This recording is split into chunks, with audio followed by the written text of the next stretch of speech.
Bismillahirrahmanirrahim. Assalamualaikum warahmatullahi wabarakatuh. Alhamdulillah. Alhamdulillah Rabbil Alamin. Wassalatu wassalamu ala Sayyidina Muhammadin wa ala alihi wa ashabihi ajma'in.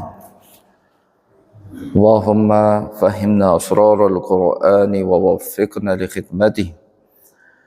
وفقنا لخدمته في كل زمان وآن سبحانك لا علم لنا إلا ما علمتنا إنك أنت العليم الحكيم.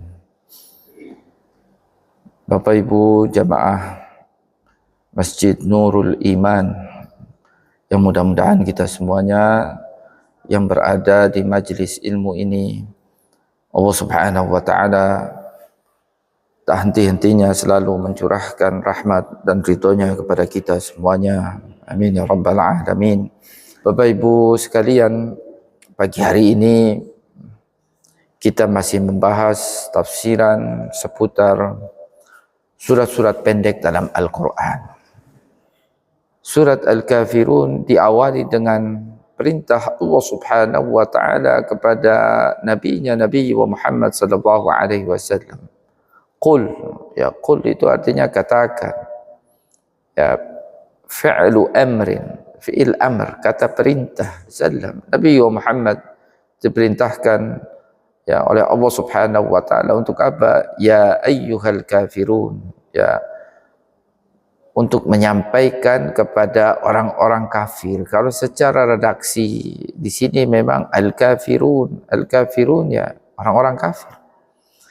Qul ya Muhammad lihaula'il kuffar, ya katakan ya Muhammad kepada mereka orang-orang kafir, alladzina yad'unaka ila ibadatil awthani wal ahjar, ya mereka yang memintamu ya Muhammad, mereka yang mengajakmu ya Muhammad untuk menyembah berhala, ya menyembah berhala yang disembah oleh mereka yang terbuat dari bebatuan. Ya katakan kepada mereka ya Muhammad, orang-orang kafir yang memintamu atau yang mengajakmu untuk menyembah berhala, patung-patung yang terbuat dari bebatuan itu. Qul ya ayyuhal kafirun, ya la a'budu ma ta'budun, ya la a'budu artinya apa? A'bud menyembah, la a'bud artinya la a'bud tidak menyembah, saya tidak akan menyembah, ma ta'budun apa yang kalian sembah. Ya tentunya yang disembah oleh mereka orang-orang kafir dalam hal ini mereka kaum musyrikin Mekah, ya dalam hal ini ya la a'budu hadhil asnam wal awthan allati ta'budunaha. Katakan ya Muhammad kepada mereka, aku tidak menyembah berhala-berhala, ya patung-patung yang kalian sembah. Ya. Nah, ini ayat pertama dan ayat yang kedua yang kita baca dalam surat Al-Kafirun. Ya, Bapak Ibu sekalian, ya tentunya bukan tanpa alasan Nabi Muhammad sallallahu alaihi wasallam menyampaikan hal ini, ya keengganan beliau, penolakan beliau untuk menyembah apa yang disembah oleh kaum musyrikin. Ya, kita tahu ya patung-patung, ya berhala-berhala itu kan la tadurru wa la tanfa', ya la tadurru wa la tanfa' dalam artian ya tidak mendatangkan kemudaratan, tidak juga mendatangkan manfaat, atau dia tidak bisa menolak kemudaratan kita, dia juga tidak bisa mendatangkan manfaat kepada kita. Wala tughni an 'abidiha, ya Bapak Ibu sekalian, ya tentunya ya ya tidak memberikan manfaat, ya tidak memberikan manfaat, ya. patung-patung itu juga tidak ada manfaat yang diambilnya karena ini kan benda mati ya. Demikian pula ya yang menyembahnya juga tidak ada manfaat yang dia dapatkan dari sembahan-sembahan yang mereka sembah itu ya, dari patung-patung bebatuan-bebatuan itu ya. Ini qul ya ayyuhal kafirun la a'budu ma ta'budun ya. Tentunya Bapak Ibu sekalian ya, kalau kita baca surat Al-Kafirun dan kita tahu surat Al-Kafirun ini turun ya masih di masa-masa awal ya dari kenabian Nabi kita Nabi Muhammad sallallahu alaihi wasallam. Artinya surat Al-Kafirun itu bagian dari surat-surat Makkiyah.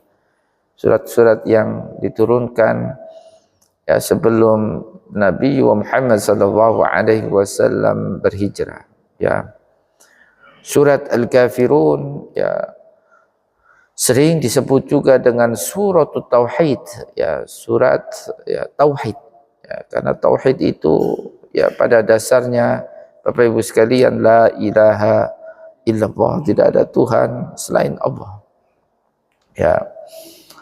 Al-bara'ah minasyirki ya, ya pembebasan dari segala bentuk kemusyrikan ya. Kenapa surat Al-Kafirun ini diturunkan ya kepada Nabi Muhammad sallallahu alaihi wasallam? Itu dalam kisahnya ta'al musyrikun Rasulullah sallallahu alaihi wasallam ila al-muhadanah. Orang-orang musyrikin mereka coba menawarkan ya semacam apa ya, tawaran damai lah ya, tawaran damai kepada Rasulullah sallallahu alaihi wasallam. Damai bukan dalam artian karena terjadi peperangan, bukan ya. Damai karena memang ada perbedaan ya dari sisi akidah, keyakinan, dari sisi ibadah. Semenjak Rasulullah sallallahu alaihi wasallam diutus oleh Allah Subhanahu wa taala ya. Semenjak Nabi Muhammad sallallahu alaihi wasallam diutus menjadi rasul, itu ada semacam ya keterbelahan di antara penduduk kota Makkah dalam hal ini. Ada sebagian mereka yang masih menyembah berhala ya, sebagaimana yang dilakukan oleh para nenek moyang mereka ya, menyembah patung. Sebagian walaupun dalam jumlah yang belum banyak saat itu ya, ada sebagian dari penduduk kota Mekah yang mereka beriman kepada Nabi Muhammad sallallahu alaihi wasallam, meninggal penyembahan berhala dan mereka menyembah Allah Subhanahu wa taala. Ya ini. Jadi sudah mulai terjadi ya semacam perbedaan di antara penduduk kota Mekah, dan mereka ini masih ada hubungan kekerabatan antara satu dengan yang lain.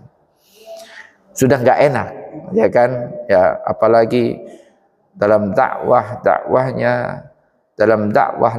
kenabian yang diseru Nabi kita Nabi Muhammad sallallahu alaihi wasallam sering mengingatkan ya kaum musyrikin ya berkaitan dengan bahwasanya ya apa yang mereka sembah ini ya tidak memberikan manfaat ya, tidak mendatangkan kemudaratan.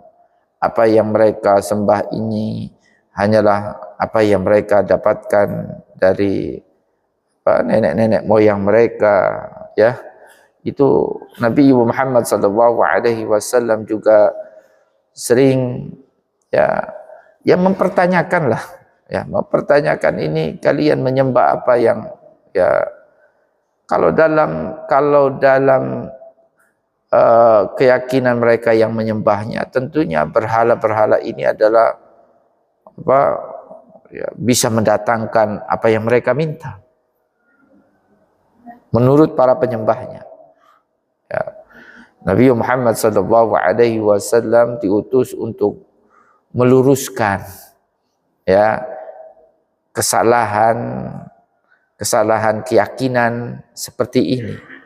Tentunya apa yang disampaikan oleh Nabi Muhammad SAW itu meresahkan mereka para penyembah berhala. Ya, mereka sudah mulai ya tidak terima dengan ajaran yang disampaikan oleh Nabi Muhammad SAW. Sudah terjadi perpecahan, ya, pembelahan itu sudah terjadi di antara penduduk kota Mekah. Maka ya kemudian para pemuka kota Mekah ini menawarkan ya damailah. Ya, tawaran damai mereka itu ya dalam bentuk apa? Talabu minhu ay ya'budu alihatahum sanatan wa ya'budu ilahahu sanatan. Jadi meminta kepada Nabi Muhammad SAW untuk menyembah Tuhan yang mereka sembah. Sebutlah 1 tahun, ya, mereka pun mau menyembah ya Tuhan yang diseru oleh Nabi Muhammad SAW pada 1 tahun berikutnya, gantian ya. Fanazalat as-surah, maka surat Al-Kafirun ini kemudian diturunkan, taqta'u atma'al kafirin, ya, untuk menepis apa yang menjadi keinginan orang-orang kafir tersebut. Ya, Bapak Ibu sekalian, ya. Jadi surat Al-Kafirun ini diturunkan ya sebagai sebuah ya penolakan ya yang sangat tegas sekali berkaitan dengan tawaran dari mereka orang-orang kafir untuk berbagi dalam hal penyembahan. Ya, jadi masalah sembah menyembah ini tidak bisa berbagi, Bapak Ibu sekalian. Ya, tidak bisa berbagi. Ya, makanya di sini Nabi Muhammad SAW diperintahkan oleh Allah untuk menyampaikan ini kepada mereka. La a'budu ma ta'budun wala antum abiduna ma a'bud wala antum ya ma'syarul musyrikin. Demikian pula kalian wahai orang-orang musyrikin, ya. Apa di sini? Kalian, ya, wala antum abiduna ma a'bud, abiduna ilahi al-haq. Kalian tidak juga ya akan menjadi penyembah Tuhanku, ya, Tuhanku yang tentunya al-haq, yang benar, alladzi a'buduhu, yang aku sembah dalam hal ini adalah Allah Subhanahu wa ta'ala. Ya, syattana baina ibadatir rahman wa ibadatil awthan. Tentunya ini tidak bisa disamakan, ya, antara penyembahan kepada Allah, Zat yang Maha Pengasih, dengan ya penyembahan kepada ya patung. Itu tidak bisa disamakan, Bapak Ibu sekalian.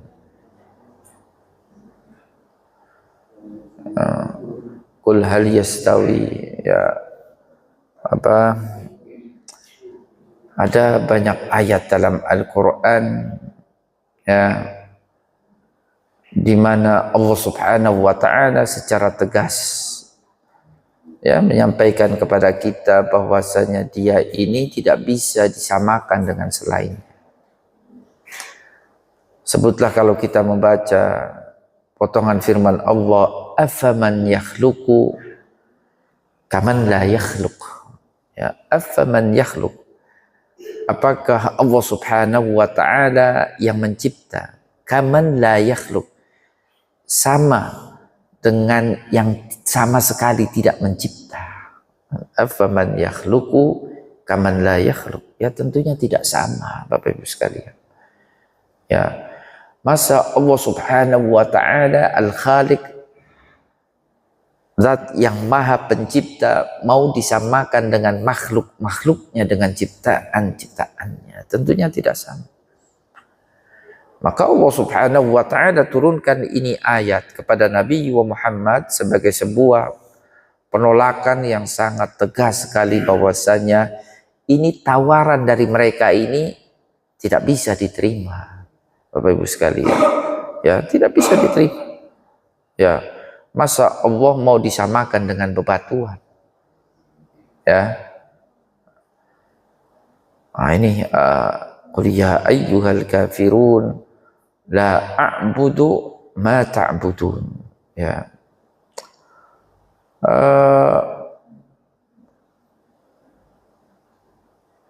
Qul, ya, ini kan perintah, ya. Allah memerintahkan Nabi Muhammad. Dan Nabi Muhammad itu tidak bisa menolak apapun yang itu diperintahkan oleh Allah Subhanahu wa ta'ala.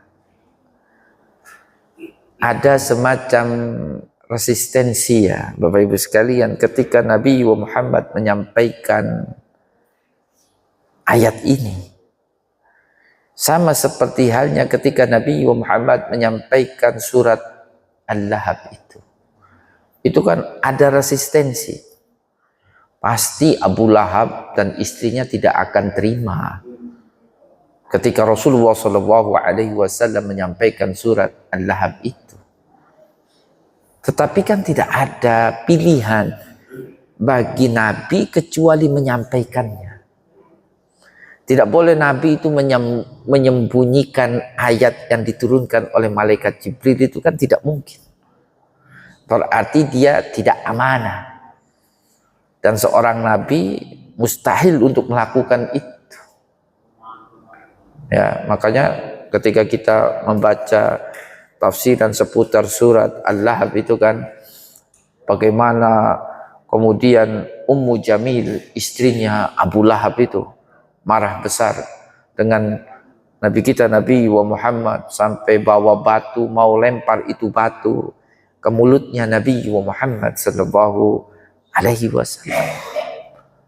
Ya, bagaimana Abu Lahab juga marah besar ketika Nabi Muhammad sallallahu alaihi wasallam menyampaikan surat Al-Lahab itu, sampai dia memerintahkan kedua putranya yang menikahi kedua putri Rasulullah sallallahu alaihi wasallam untuk menceraikannya.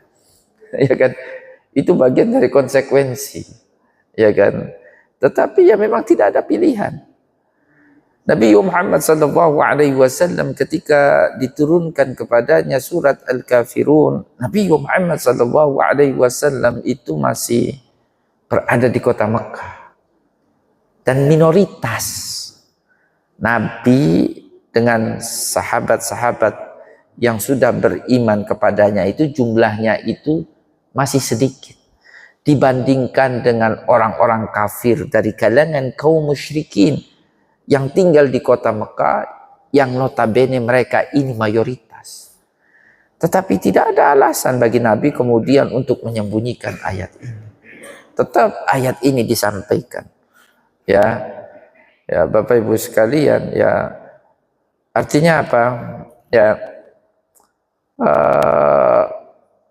ini menunjukkan bahwasanya annahu mahrusun min indillah, bahwasanya Nabi Muhammad sallallahu alaihi wasallam, ya, dia utusan Allah, dia akan terus dijaga dan terjaga dari sisi Allah Subhanahu wa ta'ala. Karena Nabi Muhammad tentunya tahu, apalagi menyampaikan kepada mereka, wahai orang-orang kafir. Gak ada yang terima manusia itu ketika dia disebut sebagai orang kafir itu, Bapak Ibu sekalian. Wahai orang-orang kafir. Ya, gak terima dia, mesti tidak terima. Ya, artinya mereka orang-orang musyrikin dinisbatkan dengan ayat ini yang diturunkan kepada Nabi Muhammad, bahwasanya mereka ini adalah orang-orang kafir. Tentunya mereka akan marah. Tetapi Nabi Muhammad SAW tidak ada pilihan kecuali menyampaikannya. Ya kan? Nah, ini Bapak Ibu sekalian, sesungguhnya ya ini menunjukkan bahwasanya annahu mahrusun min indillah, bahwasanya Nabi Muhammad sallallahu alaihi wasallam sosok nabi yang memang akan terus dijaga oleh Allah Subhanahu wa taala, dalam artian la yubali bihim wala bitawaghitihim, tidak peduli dengan mereka dan tidak peduli dengan sembahan-sembahan mereka. Ya, karena dalam keyakinan orang yang menyembah berhala itu, kalau kita tidak menyembahnya, atau kalau kita menyebut berhala-berhala itu dengan sebutan yang tidak layak, itu dalam keyakinan mereka yang menyembahnya, maka akan ada kesulitan yang akan kita alami, bahkan sampai mungkin kita bisa gila gara-gara itu. Makanya Nabi Muhammad sallallahu alaihi wasallam itu, ya Bapak Ibu sekalian, diantaranya dituduh oleh mereka itu sebagai manusia gila. Ya, kegilaan Muhammad itu disebabkan karena dia sering sekali mengajak orang lain untuk meninggalkan penyembahan berhala-berhala ini. Makanya Muhammad itu kualat. Ya, Muhammad itu kualat. Itu dalam anggapan mereka. Tapi tentunya Nabi Muhammad SAW sosok yang terus dalam bimbingan Allah Subhanahu wa taala, tidak peduli dengan hal itu. Sebagaimana dia tidak peduli dengan orang-orang musyrikin, maka dia juga tentunya tidak peduli dengan sembahan-sembahan yang disembah oleh kaum musyrikin Mekah. Ya.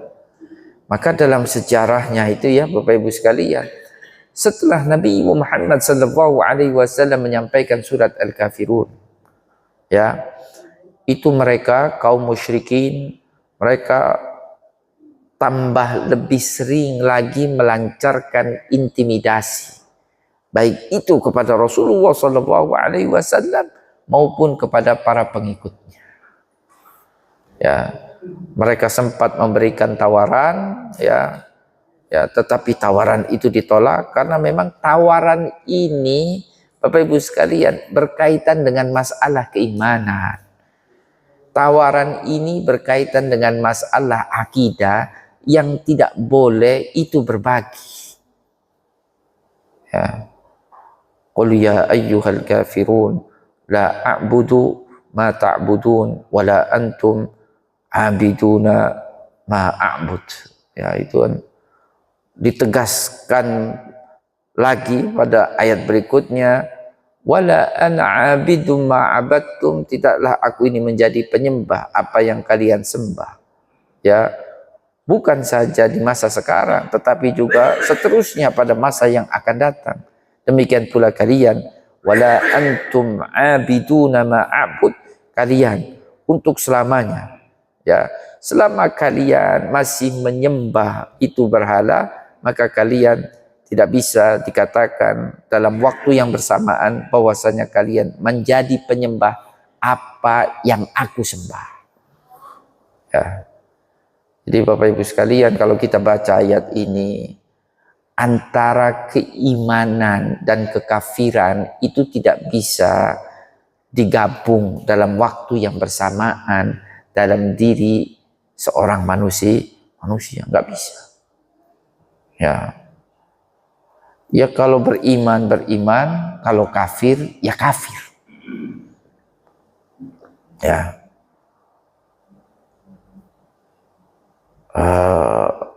Iman itu kan begini ya. Iman itu dalam apa artinya, definisinya itu sebagaimana yang sering kita dengar itu kan, sebuah keyakinan yang tulus, ikhlas, yang benar, yang ada dalam hati. Itu ya Bapak Ibu sekalian. Nah, jadi ketika keimanan itu tidak ada dalam diri seseorang, ya dia menyembah Allah tetapi kosong hatinya dari keyakinan bahwasanya tidak ada Tuhan selain Allah, itu sesungguhnya hanya main-main saja. Terlihat seakan-akan dia menyembah, tetapi sejatinya dia tidak menyembah. Ya, dan itu yang tidak diinginkan oleh Allah Subhanahu wa taala dalam hal ini. Ya.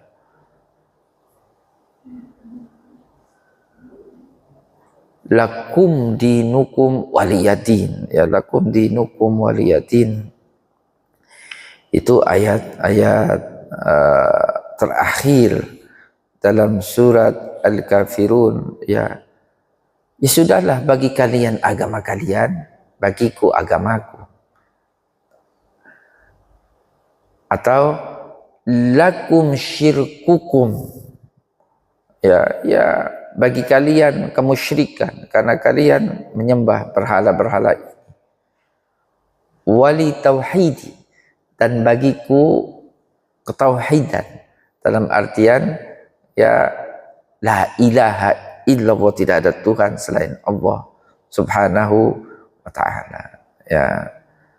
Ini Bapak Ibu sekalian, kalau kita baca surat Al-Kafirun, ya Bapak Ibu sekalian, ya masih di awal-awal masa kenabian, ya itu sudah diingatkan bahwasanya masalah keimanan ini ya tidak boleh kemudian kita berbagi dengan orang yang tidak seiman dengan kita, Bapak Ibu sekalian. Ya. Surat Al-Kafirun. Ya, jadi ya Islam itu kan tidak memaksa orang untuk beragama Islam. Ya kan? Allah itu berfirman misalnya dalam Al-Quran, ya faman syaa'a falyu'min wa man syaa'a falyakfur. Barang siapa yang mau beriman, ya silakan beriman. Barang siapa yang mau kufur, ya maka biarkan dengan kekufurannya. Tapi ini jangan kemudian kita berbagi antara keimanan dan kekufuran, sebagaimana itu yang ditawarkan oleh kaum musyrikin Mekah. Ya Muhammad, ya biar kita ini nggak ribut, ya kami siap kok nyembah Tuhan yang kamu seru, tetapi sebaliknya kamu juga nanti gantian sembah Tuhan yang kami sembah. Ya nggak bisa seperti ini Bapak Ibu sekalian. Ya, Allah saja kan tidak pernah memaksa kita untuk beriman. Ya, sebagaimana Allah Subhanahu wa taala juga melarang kita untuk memaksa orang untuk beragama Islam itu kan, untuk beriman kan, la ikraha fid din. Ya. Jangan memaksa orang dalam beragama. Dalam hal ini beragama Islam, jangan. Ya. Allah Subhanahu wa taala juga tidak inginkan itu. Apakah Allah Subhanahu wa taala diuntungkan dengan mereka, ya kan, dengan mereka menyembah Allah Subhanahu wa taala, ya, kaum musyrikin, di samping mereka ini menyekutukan Allah, kemudian mereka menyembah Allah di waktu yang lain, pada kesempatan yang lain. Bapak Ibu sekalian, jangankan seperti ini, mereka yang bermain-main ya dalam hal penyembahan, sekarang menyembah Allah kemudian besok menyembah berhala. Kita yang tidak menyekutukan Allah saja, ya, kita yang hanya menyembah Allah saja, ya, Allah Subhanahu wa taala ini tidak diuntungkan dengan keimanan kita ini. Allah ini tidak diuntungkan, ya, apalagi mereka yang bermain-main dengan keimanannya, ya. Maka kita baca itu ayat-ayat dalam Al-Quran itu kan, ya, penegasan berkaitan dengan Allah ini tidak butuh dengan kita ini, sesungguhnya tidak butuh, ya, dengan keimanan kita, dengan keislaman kita, dengan ketaatan kita ini Allah tidak butuh. Itu kan bisa kita baca dalam banyak ayat dalam Al-Quran. Ya, Nabi Muhammad saja, apa kata Allah dalam Al-Quran itu? Muhammad, kamu sampaikan, ya sudah, kamu jangan sedih kalau mereka kemudian menolakmu ya Muhammad. wala yahzunka alladzina yusari'una fil kufr. Jangan ya kekafiran mereka, ya mereka yang cepat-cepat menolakmu ya Muhammad, jangan kemudian menjadikan kamu sedih gara-gara mereka ya Muhammad. Karena apa? Tugasnya Nabi itu hanya menyampaikan. Sudah menyampaikan, sudah selesai. Urusan mereka mau beriman tidak mereka atau tidak beriman, mereka sendiri yang nanti yang akan bertanggung jawab di hadapan Allah Subhanahu wa Ta'ala. Allah tidak butuh Bapak Ibu sekalian dengan kita, sebaliknya kita ini yang butuh dengan Allah.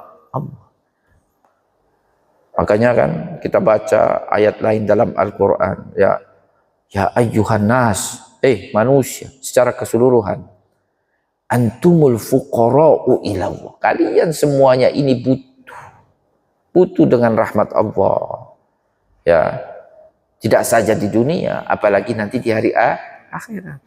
Tetapi Allah, wallahu huwal ghaniyyul hamid. Ya Allah Maha Kaya, tidak butuh.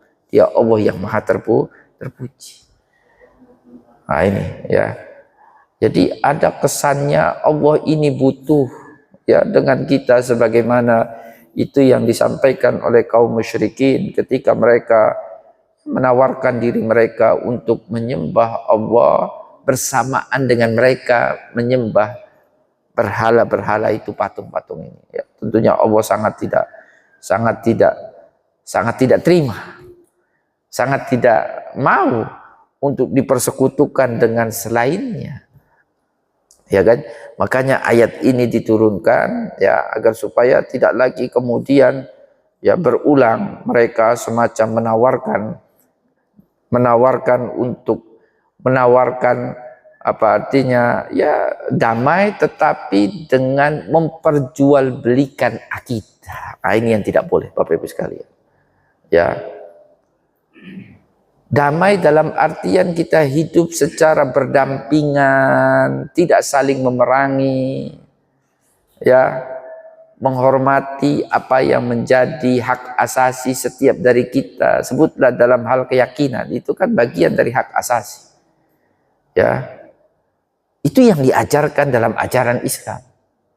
Wa ta'awanu 'alal birri wattaqwa, saling tolong menolong dalam kebaikan, ya kan? Ya, itu bagian dari yang diajarkan dalam ajaran agama Islam.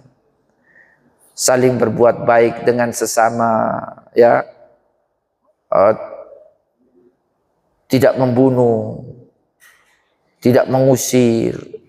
Itu yang diajarkan dalam ajaran agama Islam. La yanhakumullah 'anil ladzina lam yuqatilukum fid din, ya walam yukhrijukum min diyarikum antabarruhum wa tuqsitu ilaih. Bersikap adil dengan sesama terlepas dari apa yang menjadi keyakinan dan agamanya. Itu yang diajarkan dalam ajaran agama Islam. Dan itu dicontohkan oleh Nabi kita Nabi Muhammad ketika menerapkan keadilan itu tidak melihat apa agamanya, apa keyakinannya. Ya Bapak Ibu sekalian, ya.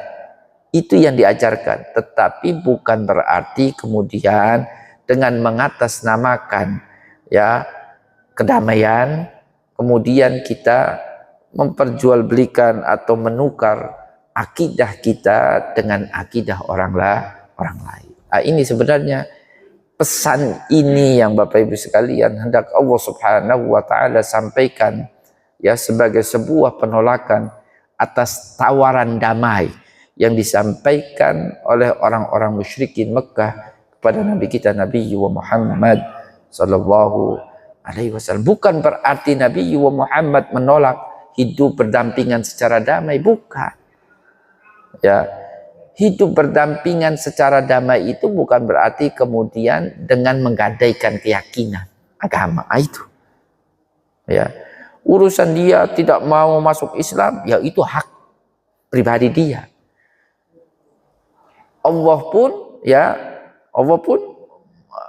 apa artinya mempersilahkan, yang mau beriman silakan, yang tidak mau beriman pun silakan. Allah pun mengingatkan kita ketika Allah memerintahkan kita ajak mereka ud'u ila sabili rabbika. Ada banyak ayat-ayat di mana kita ini diperintahkan oleh agama kita untuk berdakwah, mengajak orang ke jalan yang benar, ya. Tetapi apa kata Allah? Ya, jangan paksa orang untuk memeluk agama Islam. Mendakwai silahkan, tapi dakwai dengan cara yang baik, dengan cara yang bijak, tanpa harus memaksa orang untuk memeluk agama Islam. Nah, itu Bapak Ibu sekalian, ya, ajaran Islam, ya, yang diajarkan oleh Rasulullah Shallallahu Alaihi Wasallam, ya. Oke, kurang lebih itu ya Bapak Ibu sekalian yang kita baca dari surat Al-Kafirun, ya. Saya tidak tahu ini apakah kita lanjut ke surat berikutnya, surat Al-Kautsar, ya. Tetapi ya silakan kalau ada yang mau bertanya terlebih dahulu, ya Bapak Ibu sekalian. Kata arsy itu kan tersebut, ya. Arsy itu kan singgasana, ya Bapak Ibu sekalian, ya. Ar-Rahmanu 'alal arsy istawa, itu kan kita baca ayat Al-Qur'an. Ar-Rahman, Ar-Rahman yang dimaksud adalah Allah, ya, Zat yang Maha Pengasih. 'Alal arsy istawa. 'Alal arsy, di atas singgasana dia bersemayam. Kan itu ya, kalau secara bahasa kan, Ar-Rahmanu 'alal arsy istawa.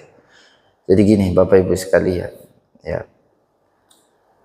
Kalau dikatakan apakah Allah Subhanahu wa Ta'ala memiliki singgasana, ya tentunya sebagaimana yang kita ini gini. Kita ini kan di dunia ini Bapak Ibu sekalian kan tidak mungkin kita ini bertemu dengan Allah. Ini kan tidak mungkin. Ya.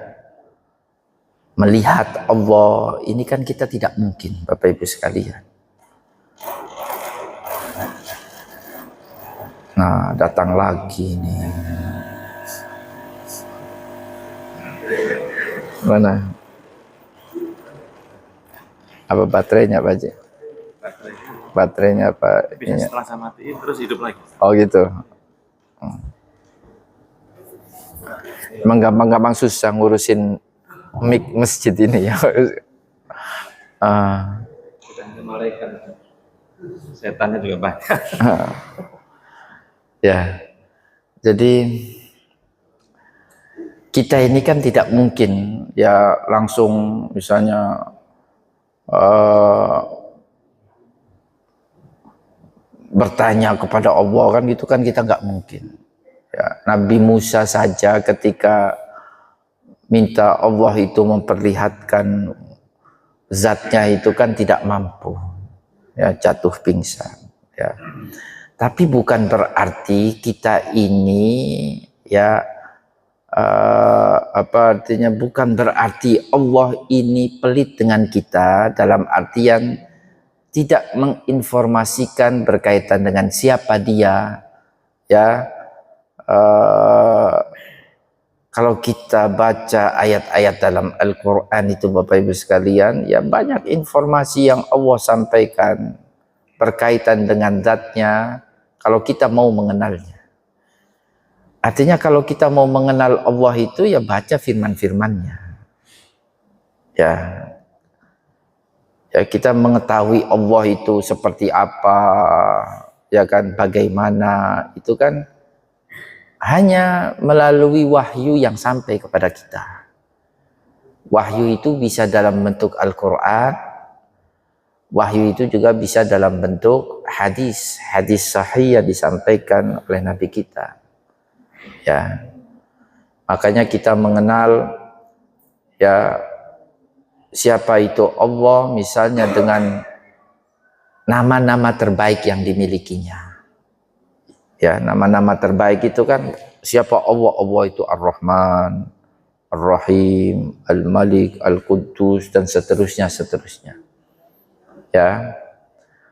Jadi berkaitan dengan bersemayamnya Allah, berkaitan dengan singgasananya Allah. Ya. Kalau saya, ya Bapak Ibu sekalian, dan ini yang kita baca dalam ya kitab-kitab tafsir, ya. Apakah Allah Subhanahu wa Ta'ala itu punya singgasana? Ya, Allah punya singgasana.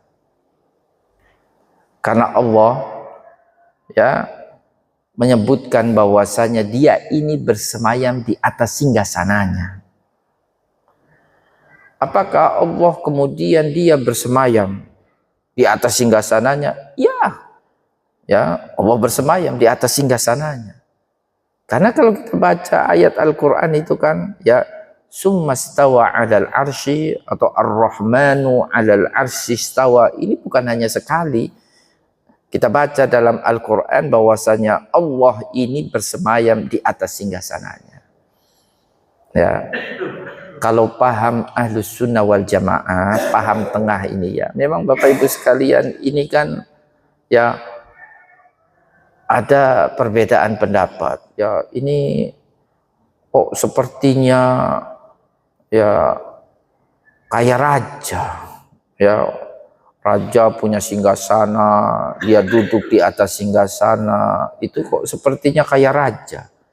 Ya begini Bapak Ibu sekalian, memang Allah punya singgasana, memang Allah bersemayam, tetapi yang harus kita pahami, ya, untuk menepis anggapan bahwasanya Allah ini sama seperti makhluk-makhluknya, tentunya singgasana Allah tidak bisa disamakan dengan singgasananya para raja. Tuh. Bersemayamnya Allah tentunya itu disesuaikan dengan kemahakuasaan Allah Subhanahu wa ta'ala. Tentunya tidak juga bisa disamakan dengan seakan-akan Allah ini ketika bersemayam seperti halnya bersemayamnya para raja di atas singgasana, di atas singgasananya. Kan mukhalafatuhu lil hawadisi. Allah ini tidak bisa disamakan dengan selainnya, makhluk-makhluknya. Laisa kamitslihi syai'un. Tidak ada yang menyerupai Allah Subhanahu wa ta'ala. Dalam artian begini Bapak Ibu sekalian, ya, karena Allah menginformasikan bahwasanya dia bersemayam di atas singgasananya, maka para ulama mengajarkan kepada kita, ya kita yakini bahwasanya Allah ini punya singgasana, Allah ini bersemayam di atas singgasananya. Tentunya tidak boleh kita punya anggapan ya yang sama bahwasanya singgasananya ini sama seperti hanya singgasananya para raja, bersemayamnya itu sama dengan bersemayamnya para, tentunya tidak boleh ya disamakan dalam hal ini, ya. Karena Allah Subhanahu wa ta'ala menginformasikan kepada kita bahwasanya dia bersemayam di atas singgasana, tidak boleh juga kemudian kita menafikannya. Enggak, ya kan gitu kan, ini apa artinya terkesan ini menyerupai makhluk, ya. Kemudian kita menafikan singgasana, kita menafikan Allah bersemayam. Ini juga tentunya ya tidak sesuai dengan apa yang Allah Subhanahu wa ta'ala informasikan kepada kita, ya kan. Ya, kita yakini, kita imani Allah ini punya singgasana bersemayam sebagaimana yang Allah informasikan kepada kita. Tetapi yang tidak boleh adalah ketika kita menyerupakan Allah dengan selainnya, mensamakan singgasana Allah dengan singgasana makhluk-makhluknya. Ini yang tidak boleh. Tetapi kita mengimani bahwasanya Allah ini punya arsy, punya singgasana, ya harus merujuk kepada apa yang Allah Subhanahu wa ta'ala firmankan ya melalui firman-firmannya kepada kita, dan itu kita baca dalam ayat-ayat Al-Quran ya. Itu ya Bapak Ibu sekalian. Ya bukan berarti Allah bersemayam di atas singgasana kemudian ya kemudian Allah ini tidak meliputi apa artinya semua ciptaan-ciptaannya. Ya tentunya Allah tetap saja muhit, ya artinya kalau kita baca ayat-ayat Al-Quran kan, dia maha meliputi, dia maha mengetahui, dia maha melihat.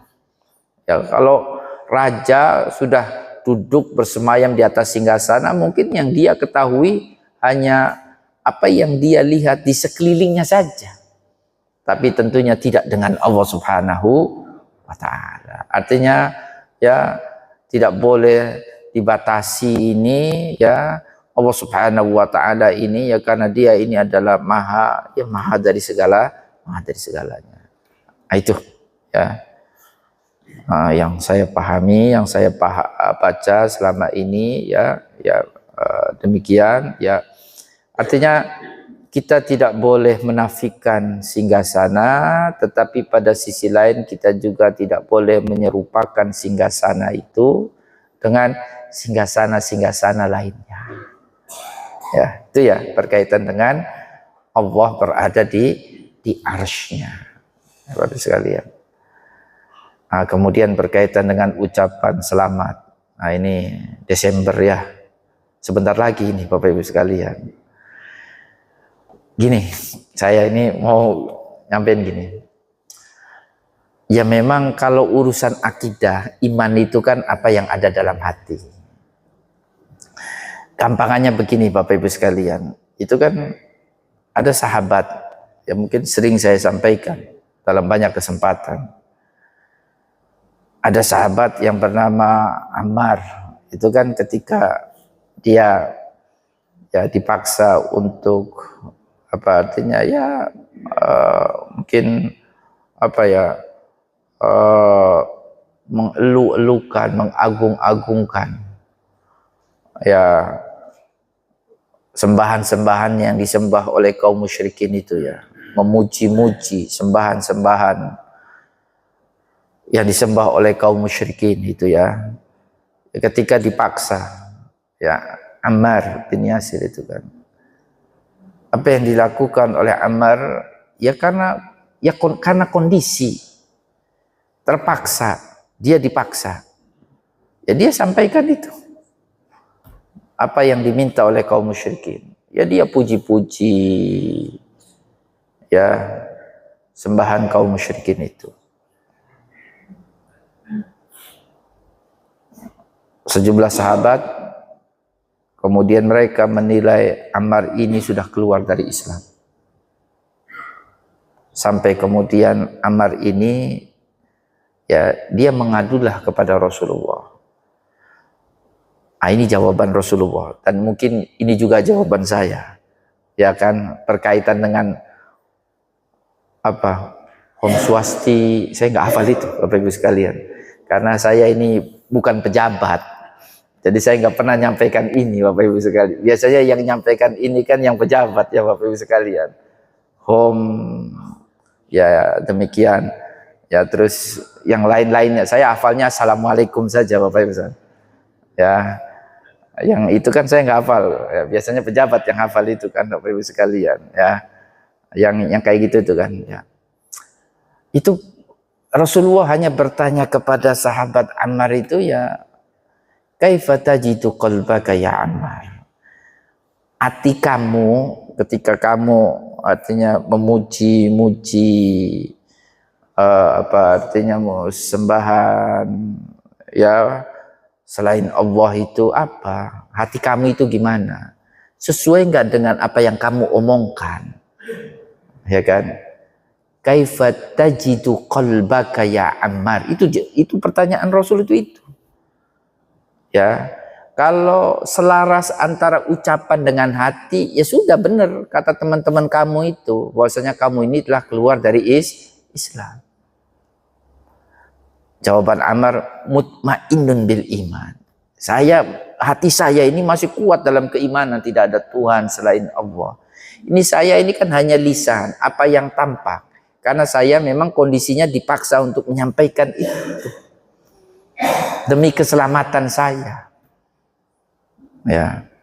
Oh, kalau memang seperti itu, hati kamu ini memang tetap kuat dalam keimanan, itu hanya lisan saja. Karena memang kondisi memaksa kamu untuk menyampaikan itu.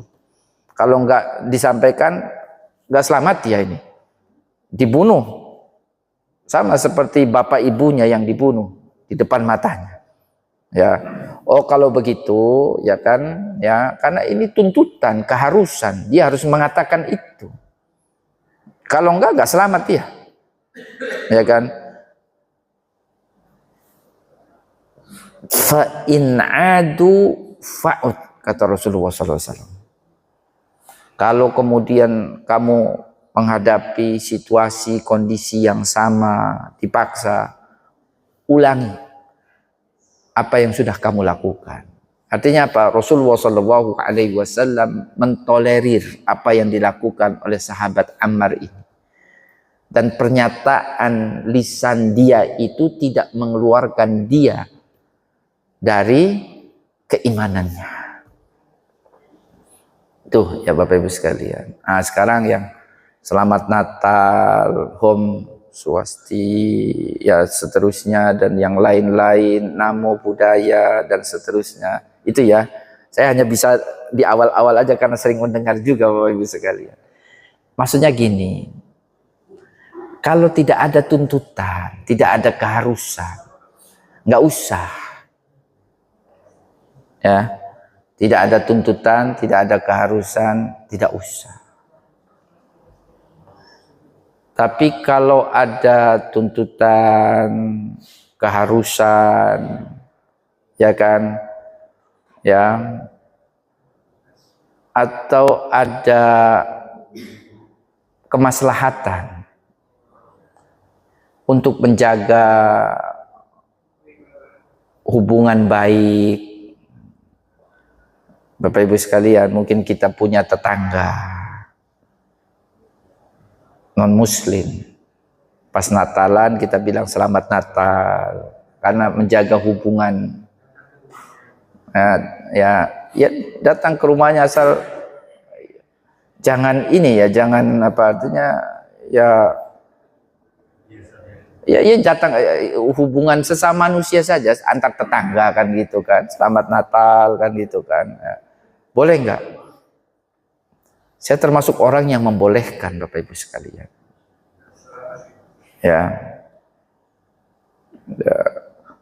Pejabat misalnya, yang dihadapin ini bukan orang yang semuanya seiman dengan kita. Pejabat ya, bukan, kecuali kalau kayak begini ini kan yang dihadapin kan orang seiman dengan kita. Nggak ada urgensinya, nggak ada pentingnya saya bilang Om Swasti atau cukup Assalamualaikum. Tapi misalnya dalam konteks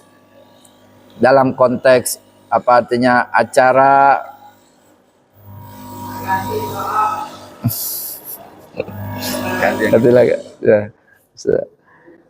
dalam konteks acara kenegaraan, acara pemerintah, yang dihadapi itu bukan hanya orang Islam. Ada Islam, ada Muslim, ada non-Muslim, ya kan? Ya, kemudian menyampaikan itu. Ada orang Islam menyampaikan itu, ya Bapak Ibu sekalian. Ya,